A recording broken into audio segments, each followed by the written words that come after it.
Hello everyone, स्वागत करती हूँ आप सभी का एक बार फिर से मेरे यूट्यूब चैनल में। तो आज फिर से आ गई हूँ बहुत ही खास टिप्स और ट्रिक्स लेकर।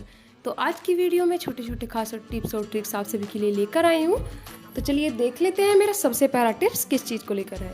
तो सबसे पहला टिप्स है मेरा इस तरीके से चॉपिंग बोर्ड या फिर जो हमारे चकले होते हैं उनको लेकर। देखिए जो पत्थर के स्लैब होते हैं, इन पर जब भी कभी हम रोटी बनाते हैं या चॉपिंग बोर्ड को सब्जी काटते हैं तो इस तरीके से ये हिलता रहता है। तो इसका बहुत ही छोटा सा सॉल्यूशन मैं आप सभी के लिए लेकर आई हूँ। देखिए इसके लिए आपको ले लेनी है इस तरीके की रबड़, जो कि अक्सर हमारे सामान के साथ आती हैं पॉलीथीन पर लगी हुई। तो जो भी रबड़ आपके चकले पर या फिर चॉपिंग बोर्ड पर फिट आ जाए, आपको वो रबड़ ले लेनी है और इस तरीके से दोनों साइड में लगा देनी है। एक साइड लगा दीजिए और फिर दूसरी साइड लगा दीजिए। इससे क्या होगा कि इसकी एक ग्रिप बन जाएगी और आपका जो चॉपिंग बोर्ड है बिल्कुल भी हिलेगा नहीं। ये देखिए, आप इस पर आराम से रोटी बना सकते हैं या फिर आप इस पर सब्जियां काटिए, बिल्कुल भी नहीं हिलेगा। रबड़ चढ़ाने के बाद इसकी एक ग्रिप बन जाएगी और ये बहुत ही बढ़िया से जाएगा। अब अगला जो टिप्स है मेरा वो है इस तरीके से बाउल होते हैं, तो उनमें हम जब चम्मच रखते हैं कुछ खाना बनाने के लिए, कुछ सामान मतलब फेंटने के लिए, तो क्या होता है चम्मच अंदर गिर जाती है। छोटी चम्मच की हमें ज़रूरत होती है बट वो अंदर बार बार गिरती रहती है। तो उसके लिए आपको क्या करना है, चम्मच का जो ऊपरी पार्ट होता है उस पर इस तरीके से रबड़ चढ़ा दीजिए। और रबड़ चढ़ाने के बाद आप आराम से देखेंगे कि किनारे पर आप खड़ी कर सकते हैं, वो आपकी अंदर बिल्कुल भी नहीं गिरेगी। अभी ये देखिए, हिलाने डुलाने पर भी ये अंदर नहीं गिर रही है, इसकी ग्रिप बहुत अच्छी सी बन गई है। तो आप रबड़ की हेल्प से ये दोनों काम कर सकते हैं, बहुत यूजफुल होती है ये रबड़। तो चलिए बढ़ते हैं मेरे अगले टिप्स की तरफ। अगला टिप्स है मेरा छोले राजमा या भी जो भी मोटे मतलब अनाज होते हैं, छोला राजमा चने हमारे, तो उसको लेकर जब हम उसको उबालने के बाद कभी बनाते हैं, राजमा खाली बनाते हैं, तो क्या होता है ग्रेवी गाढ़ी नहीं होती है। तो सबसे पहले तो आपको जब भी राजमा चना उबालने हैं बिल्कुल धीमी धीमी आंच पर उबालिए। और दूसरा उसको आपको इस तरीके से मैसर की हेल्प से या फिर रही की हेल्प से आधे को आपको फोड़ देना है और आधे को रहने देना है साबुत। तो उससे क्या होगा, आपकी जो ग्रेवी है वो गाढ़ी बनेगी, रेशा गाढ़ा हो जाएगा और खाने में भी टेस्टी लगेंगे। तो आप इस तरीके से उनको मैश कर दीजिए। तो चलिए बढ़ते हैं मेरे अगले टिप्स की तरफ। अगला टिप्स है मेरा ग्रेवी को लेकर। देखिए क्या होता है, हमारे घर में जो बच्चे होते हैं, कुछ बच्चे क्या करते हैं जीरा नहीं खाते हैं, करी पत्ता साबुत नहीं खाते हैं। तो उसके लिए आपको क्या करना है, कसूरी मेथी अगर मुंह में आ जाए तो वो भी नहीं खाते हैं।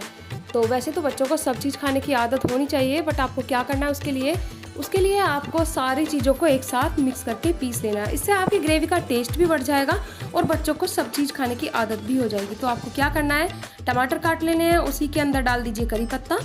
देखिए राजमा छोले जब भी बनाते हैं हम लोग, तो ग्रेवी बनाकर जब छोंकते हैं तो क्या होता है, प्याज हम डालते हैं तो उससे एक अजीब मीठापन आ जाता है। तो प्याज आप अवॉइड कीजिए, प्याज के बिना आप बनाएंगे तो ज़्यादा बेटर बनेगा, खाली टमाटर से ही। तो टमाटर में ही आप सारे मसाले डाल दीजिए। देखिए थोड़ी सी डाल दीजिए इसमें कसूरी मेथी, करी पत्ता भी मैंने इसी में डाल दिया है, और इसी में डाल देंगे साबुत लाल मिर्च। अगर आप हरी मिर्च डालते हैं तो वो भी डाल दीजिए। और इसमें काला नमक डालना है आपको, सफ़ेद नमक नहीं डालना है, क्योंकि सफ़ेद नमक हम राजमा या छोले उबालते टाइम डाल चुके हैं। साबुत धनिया डाल दीजिए थोड़ा सा, क्योंकि साबुत धनिया का टेस्ट बहुत अच्छा आता है। तो यहाँ पर मैं साबुत धनिया डाल रही हूँ। उसके बाद साबुत जीरा डाल देंगे। देखिए इसके बाद क्या होगा, आपको ग्रेवी में कुछ भी डालने की ज़रूरत नहीं है, सारे मसाले थोड़ी सी डाल दीजिए में हींग, सारे मसाले एक साथ पिस जाएंगे तो आपका काम भी जल्दी हो जाएगा और बच्चों के सामने कोई चीज़ भी नहीं आएगी। थोड़ी सी कश्मीरी लाल मिर्च डाल दीजिए और इसको पेस्ट बना लीजिए। ये देखिए पेस्ट तैयार है। अब आपको कुछ नहीं करना है, खाली ऑयल चढ़ाइए और उसमें ये पेस्ट डाल दीजिए। जीरा भी डालने की ज़रूरत नहीं है, आपकी सब्जी में बहुत ही बढ़िया सा टेस्ट आएगा। तो चलिए बढ़ते हैं मेरे अगले टिप्स की तरफ। अगला टिप्स है मेरा इस तरीके के जो हमारे सनग्लासेस होते हैं या फिर घर में जो भी लोग चश्मा लगाते हैं उनके चश्मे को लेकर। देखिए क्या होता है, हम इनको इधर उधर रख देते हैं, टाइम पर हमें मिलते नहीं है, जल्दी से हमें कहीं बाहर जाना होता है, या फिर जो डेली के चश्मे होते हैं नज़र वाले, उनका क्या होता है इधर उधर रख देते हैं, टूटने का डर रहता है। तो आपको क्या करना है, इस तरीके की जो बेकार चूड़ियाँ होती हैं जिनको हम पहनते नहीं हैं, जिनके स्टोन वगैरह छूट जाते हैं, देखने में सुंदर लगती हैं बट ये पहनने के मतलब की नहीं रहती हैं, तो आपको इनका यूज करना है। चलिए देखते हैं किस तरीके से। इस तरीके की जो भी हमारे घर में ये खुंटियाँ होती है, आपको इस पर टांग देनी है इन चूड़ियों को। और उसके बाद जो आपके सन ग्लासेस हैं या फिर चश्मे हैं उनको हैंग कर दीजिए इन पर। तो ये आपकी आंखों के सामने रहेंगे, जल्दी से आपको मिल भी जाएंगे। और जो नज़र वाले चश्मे होते हैं वो भी टूटने का डर भी नहीं रहेगा, बच्चों को छेड़ने का डर नहीं रहेगा। तो ये बढ़िया सा चश्मे का हैंगर हमारा बनकर तैयार हो गया है, वो भी 0 कॉस्ट में। तो ये था मेरा चश्मों को लेकर आइडिया। चलिए बढ़ते हैं मेरे अगले टिप्स की तरफ। तो अगला टिप्स मेरा बहुत ही खास होने वाला है। अगला टिप्स है मेरा, देखिए गले के दर्द को लेकर। देखिए हमारे गले में जब भी दर्द होता है तो हम अपने पुराने नुस्खे भूल चुके हैं। अक्सर क्या होता है, हमारे गले में दर्द हो, बदन में दर्द हो, कुछ भी हो तो हमें दवाइयाँ याद आती हैं। बट बचपन में क्या होता था कि हम जब गले में कभी दर्द होता था तो हमारी दादी नानी के जो नुस्खे होते थे हम वो ही यूज करते थे।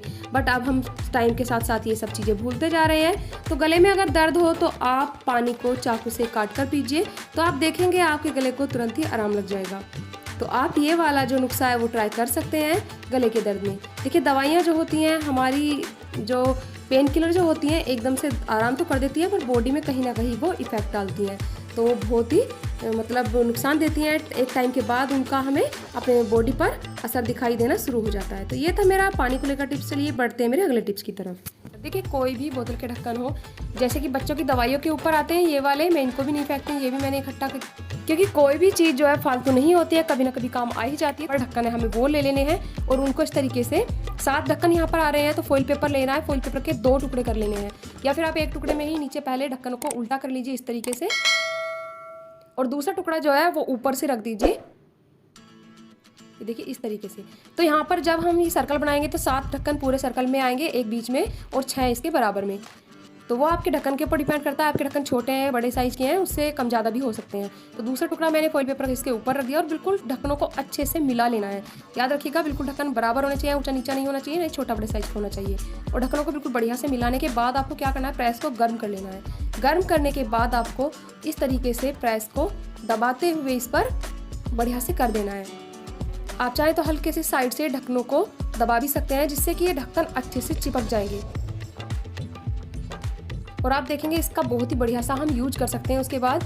तो आप ये देखने में भी सुंदर लगता है और बहुत ही यूजफुल हो जाता है। तो देखिए इस तरीके से हमारे सारे ढक्कन ही चिपक गए हैं। जब ये ठंडा हो जाएगा फॉइल पेपर बहुत ही आसानी से ढक्कन से अलग हो जाएगा।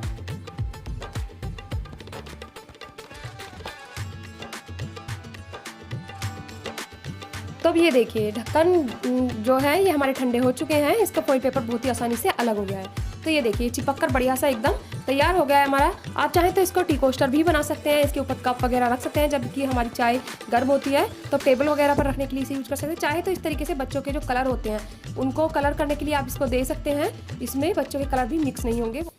तो ये थे मेरे आज के टिप्स और ट्रिक्स, कैसे लगे कमेंट सेक्शन में जरूर बताइएगा। कल फिर मिलती हूँ एक नई वीडियो के साथ, तब तक के लिए bye bye, take care, thank you so much.